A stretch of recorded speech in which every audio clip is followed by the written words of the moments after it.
सबसे पहले इस प्रश्न को हम नोट करेंगे और इस प्रश्न का पूरा विवरण नोट करने के बाद हम इस प्रश्न से तथ्यों को समझेंगे और जानेंगे कि इस प्रश्न का सही उत्तर क्या होगा।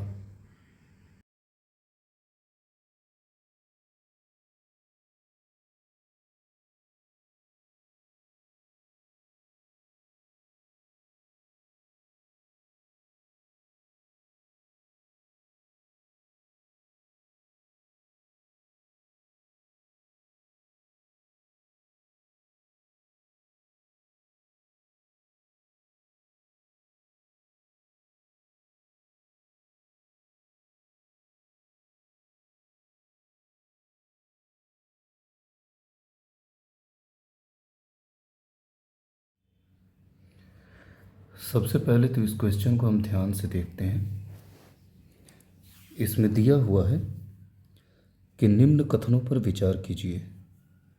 इसके अंतर्गत इस क्वेश्चन के 3 कथन दिए गए हैं। दोस्तों, घबराइएगा मत। इसमें जो भी चीज़ें मैं आपको बताऊंगा उससे आपके बहुत सारे डाउट्स क्लियर हो जाएंगे और शायद इस एक क्वेश्चंस की वजह से आपको कई सारे प्रश्नों की जानकारी इसी प्रश्न के आधार पर मिल जाएगी, जिसका उपयोग आप परीक्षा में अपने प्रश्नों का जवाब देने के लिए कर सकते हैं, या फिर दैनिक जीवन में भी इसकी क्या प्रक्रिया है आप जान सकते हैं। इस 3 स्टेटमेंट में सबसे पहला स्टेटमेंट दिया है, कृषि मृदाएं पर्यावरण में नाइट्रोजन के ऑक्साइड निर्मुक्त करती हैं। तो सबसे पहले तो आप ये जान लीजिए कि कृषि मृदाएं, खेती के अंतर्गत जो मिट्टी है वह पर्यावरण में नाइट्रोजन के ऑक्साइड को निर्मुक्त करती है।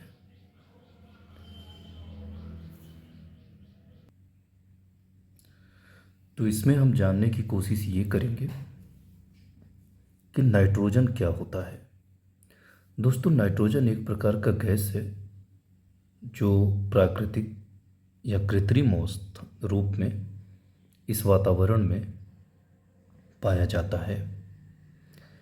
लेकिन जो नाइट्रोजन के ऑक्साइड हैं, नाइट्रोजन के ऑक्साइड जिसने बेसिक केमिस्ट्री पढ़ा होगा वह जानता है कि नाइट्रोजन के कुछ प्रमुख ऑक्साइड होते हैं, जैसे NO जिसे हम नाइट्रिक ऑक्साइड के नाम से जानते हैं, NO2 इसे हम नाइट्रोजन डाइऑक्साइड के नाम से जानते हैं, N2O इसे हम नाइट्रोजन मोनोऑक्साइड के नाम से जानते हैं, और NO5 जिसे हम नाइट्रोजन पेंटाऑक्साइड के नाम से जानते हैं। तो ये कुछ ऐसे प्रकार हैं जो नाइट्रोजन से संबंधित हैं, नाइट्रोजन के ऑक्साइड से संबंधित हैं। दोस्तों, अगर इस स्टेटमेंट की बात करें तो कृषि मृदाएं पर्यावरण में नाइट्रोजन के ऑक्साइड निर्मुक्त करती हैं, यह कथन आपका सही है। लेकिन नाइट्रोजन ऑक्साइड के बारे में हमने आपको यहाँ इसके कुछ प्रमुख प्रकार के बारे में अवगत कराया। दोस्तों, हम आगे चलते हैं। मवेशी पर्यावरण में अमोनिया निर्मुक्त करते हैं। मवेशी पर्यावरण का तात्पर्य यह होता है कि जानवरों को पालना। मवेशी का अर्थ होता है जानवर, गाय, भैंस, बकरी इत्यादि। तो मवेशी पर्यावरण में अमोनिया, अमोनिया का अर्थ NH3 होता है, NH3 जो नाइट्रोजन और हाइड्रोजन के संयोग से बनता है। तो इसमें कह रहा है कि मवेशी पर्यावरण में अमोनिया निर्मुक्त करते हैं, यह भी कथन सही है। यानी कि मवेशी जो होते हैं वह पर्यावरण में अमोनिया को निर्मुक्त करते हैं, यानी कि छोड़ते हैं। अब इसमें मवेशी 2 प्रकार की परिस्थिति में पाए जाते हैं। एक वह जिनका हम पालन करते हैं और दूसरा वह जो खुले रूप में विचरण करते हैं वातावरण में। तो इस तरह से जो खुले रूप में वातावरण में विचरण करते हैं जो मवेशी, वह पर्यावरण को काफ़ी हद तक अमोनिया से प्रभावित करते हैं। इसमें तीसरा हेडलाइन दिया है कुक्कुट। दोस्तों, कुक्कुट उद्योग पर्यावरण में अभिक्रियाशील नाइट्रोजन यौगिक निर्मुक्त करते हैं। हालांकि अगर स्टेटमेंट की बात करें तो यह कथन सही है, लेकिन इसको समझिएगा ज़रा। कुक्कुट क्या होता है? जो कुक्कुट होता है, कुक्कुट का तात्पर्य यह होता है कि ऐसे पक्षी, कुक्कुट का मतलब ये होता है कि ऐसे पक्षी जो मांस और अंडे प्रदान करते हैं, जैसे मुर्गी हो गया, वन मुर्गी हो गया, इस तरह से बत्तख हो गया। ये सारी चीज़ें कुक्कुट उद्योग पर्यावरण के अंतर्गत आती हैं। तो हालांकि क्वेश्चन का जवाब तो आपको मिल गया, और ये आईएएस में आने वाला क्वेश्चन है, लेकिन इसमें बहुत सारी ऐसी चीज़ें हैं जो आपके अलग अलग स्तर पर एग्ज़ाम्स में पूछे जा सकते हैं। दोस्तों, आइए मैं थोड़ा सा आपको अवगत कराऊंगा इसके एक्सप्लेनेशन से। यानी कि सबसे पहला तथ्य हमारा था कि कृषि मृदा में कृत्रिम नाइट्रोजन उर्वरक पादपों को नाइट्रेट के रूप में 33% प्राप्त होता है, और क्रमिक रूप से पर्यावरण में नाइट्रोजन के ऑक्साइडों के रूप में। इन दोनों तरह से नाइट्रोजन कृषि मृदाओं में कृत्रिम नाइट्रोजन उर्वरक से प्राप्त होता है। मवेशी अपशिष्ट के अंतर्गत अमोनिया सह उत्पाद के रूप में निर्मुक्त होता है, और कुक्कुट अपशिष्ट में अभिक्रियाशील नाइट्रोजन यौगिक पर्यावरण में निर्मुक्त होता है। कृषि में नाइट्रेट, मवेशियों में अमोनिया, और कुक्कुट पालन में अभिक्रियाशील नाइट्रोजन। यह चीज़ें स्पष्ट रूप से आपने समझ ली होंगी, और इससे जब हम प्रश्न को रिलेट करते हैं तो जो स्टेटमेंट प्रश्न में दिए गए हैं वह तीनों स्टेटमेंट हमारे सही उभरते हैं। इसमें एक बात बताई गई है जो एक्सप्लेनेशन के थ्रू मैं आपको यहाँ पे बताऊंगा। गत वर्ष जारी इंडियन नाइट्रोजन असेसमेंट, फिर से एक बार ध्यान दीजिएगा, Indian nitrogen assessment, Indian nitrogen assessment, इसके अनुसार वर्ष 2010 में भारत में नाइट्रोजन के ऑक्साइडों के उत्सर्जन के मामलों में कृषि मृदाओं का योगदान 70% रहा था। मवेशियों द्वारा 80% अमोनिया का उत्सर्जन किया गया था, और कुक्कुट अर्थात मुर्गी, बत्तख, इस तरह की पालन से 2016 में 0.415 टन अभिक्रियाशील नाइट्रोजन यौगिक निर्मुक्त किया गया था। लेकिन एक शब्द बार बार आ रहा है, नाइट्रोजन। जो ये नाइट्रोजन है, आखिर इसका महत्वपूर्ण तथ्य क्या है? और सबसे बड़ी बात है कि अगर ये पर्यावरण में निहित है तो यह हमें कैसे प्रभावित करता है? दोस्तों, किसी भी अध्ययन का मतलब यही होता है कि चीज़ों को जान करके, समझ करके हम उसका सही दिशा में प्रयोग करें और उससे अपना खुद का बचाव या उन सब चीज़ों से हम लाभ प्राप्त कर सकें। देखिए दोस्तों, नाइट्रोजन के अंतर्गत एक चीज़ आता है NO, जो मैंने आपको ऊपर बताया। इसे नाइट्रिक ऑक्साइड के नाम से जानते हैं। नाइट्रिक ऑक्साइड में यह एक ऐसी गैस है जो रंगहीन और गंधहीन होती है। दोस्तों आइए हम इसको समझेंगे। नाइट्रोजन को मैं इसलिए बता रहा हूँ क्योंकि यह मानव शरीर को, जो मानव का शरीर है, नाइट्रोजन काफ़ी हद तक इसे प्रभावित करता है।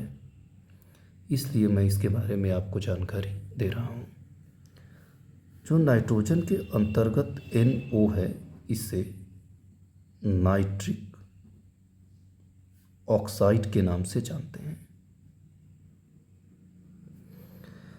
नाइट्रिक ऑक्साइड के नाम से हम इसको जानते हैं। नाइट्रिक ऑक्साइड एक ऐसी गैस है, इसमें न तो रंग होता है और ना ही गंध।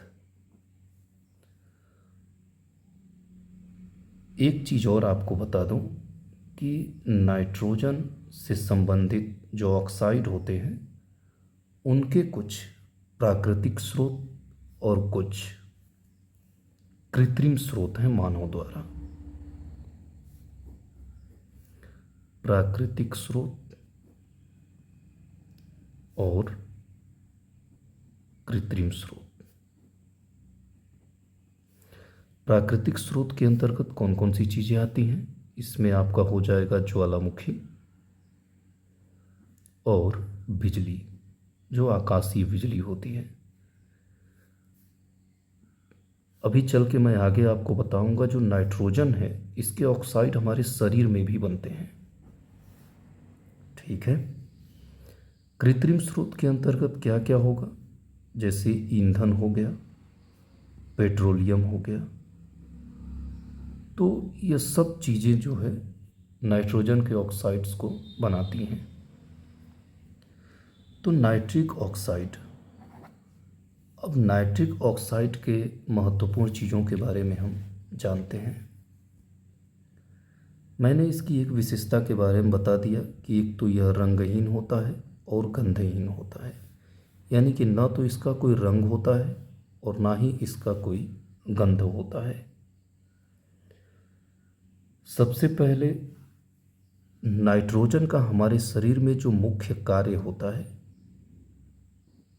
मानव शरीर में मुख्य कार्य होता है दोस्तों, मानव शरीर के अंतर्गत एक एंडोथीलियम नाम का, मानव शरीर में एंडोथीलियम नाम का एक परत होता है। और यह परत क्या करती है कि रक्त वाहिकाओं को, जो रक्त वाहिकाएं होती हैं, रक्त वाहिकाओं को यह एंडोथेलियम कंट्रोल करती है। और इसमें नाइट्रिक ऑक्साइड एक बहुत बड़ा रोल निभाता है। बात करते हैं नाइट्रिक ऑक्साइड की कमी से होने वाले रोगों के बारे में। दोस्तों इसमें उच्च रक्तचाप यानी कि हाई बीपी, कोरोनरी धमनी रोग जो है नाइट्रिक ऑक्साइड की कमी से होता है। इसके बाद दृष्टि दोष है। जो दृष्टि दोष है, नाइट्रिक ऑक्साइड का उस पर भी प्रभाव पड़ता है।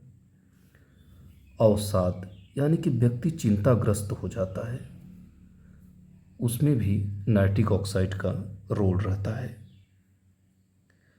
जब नाइट्रिक ऑक्साइड की मात्रा हमारे शरीर में कम होती जाती है तो इसमें एक प्रभाव पड़ता है और उस प्रभाव को कहते हैं एंडोथीलियल डिसफंक्शन।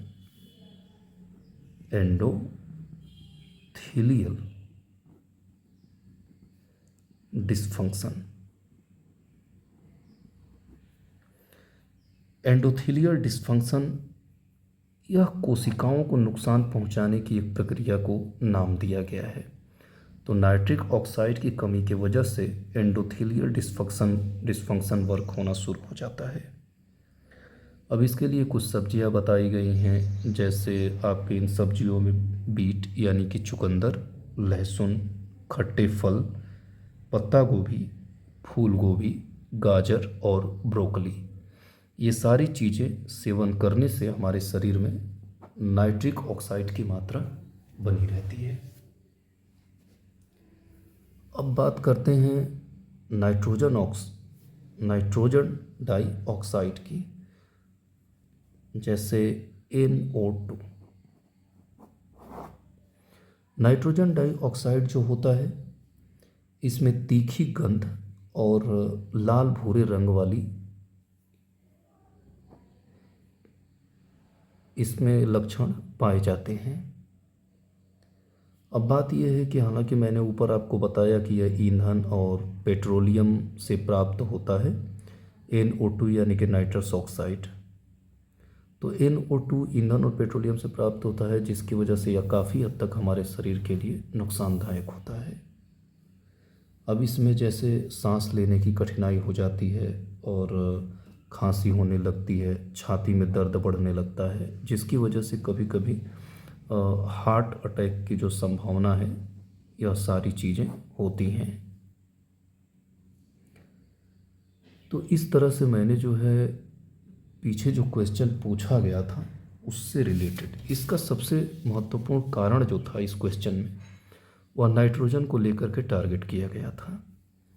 तो इस क्वेश्चन नंबर 1 के जरिए हमने नाइट्रोजन, उसके कुछ प्रमुख ऑक्साइड्स और उसकी परिस्थितियों के बारे में जानकारी हासिल की। मिलते हैं दोस्तों एक और अगली वीडियो में एक एक्सप्लेनेशन के साथ। जय हिंद दोस्तों।